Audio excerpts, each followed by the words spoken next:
అర్థమైందా? సువార్త అందరూ చెప్పాలి, అది అందరికీ దేవుడిచ్చిన ఆజ్ఞ.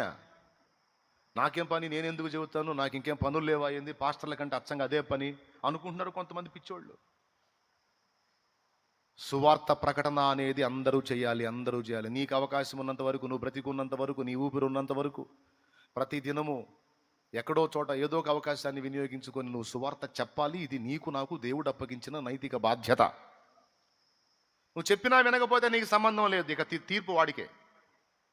రేపు దేవుడు ఏమడుగుతాడో తెలుసా? చాలా మందిని జడ్జిమెంట్లోకి వెళ్ళిన తర్వాత, తీర్పులోకి వెళ్ళిన తర్వాత, పాపం ఎందుకు చేసావురా అని అడగడు.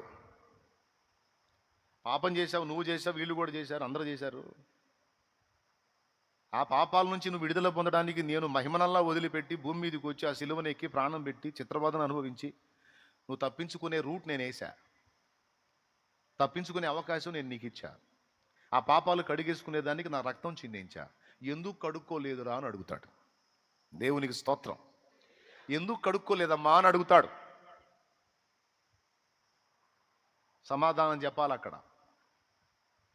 కాబట్టి పాపం నుంచి బయటపడే ఛాన్స్ నేను నీకు ఇవ్వకపోతే నా తప్పు, ఇచ్చినా అందులో నడవకపోతే నీ తప్పు. అసలు నాకు ఆ సంగతే తెలియదు నాయన, నాకెవరూ చెప్పలేదంటే మళ్ళీ దానికి వేరే జడ్జిమెంట్ ఉంది. అసలు నీకు సువార్తే అందకపోతే ఎగ్జామ్షన్ ఉంది నీకు. సువార్త అందినా ఓవర్ యాక్షన్ చేసి బిల్డప్ ఇచ్చి పిచ్చేసాలు వేసావనుకో అయిద్ది. దేవునికి స్తోత్రం కలుగును గాక. ఏమైద్ది? తీర్పు అయిద్ది, శిక్ష అయిద్ది. ఇంట్లోకి వస్తున్నారండి, వాకిట్లో బకెట్ పాత్ర లోటా పెట్టాను, కాళ్ళు కడుక్కొని రండి అని ఉదాహరణకి. అవి పెట్టకపోతే నువ్వు అంతన బురద కాళ్ళతో ఇంట్లోకి వచ్చినా ఇబ్బంది లేదు. నేను కడుక్కోమని నీళ్లు పెట్టిన తర్వాత కడుక్కోకుండా లోపలికి ఎలా వస్తావు నువ్వు? మర్యాద అన్నది ఈజీగా అర్థం కావటాన్ని చెప్తున్నా.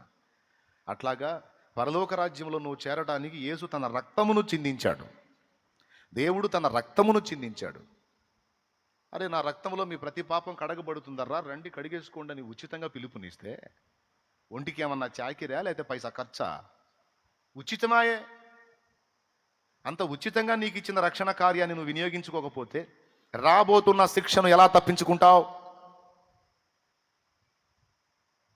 కాబట్టి మన ఆత్మను విమోచించడానికి దేవుడు చేసిన గొప్ప కార్యము సిలువ బలిదానం.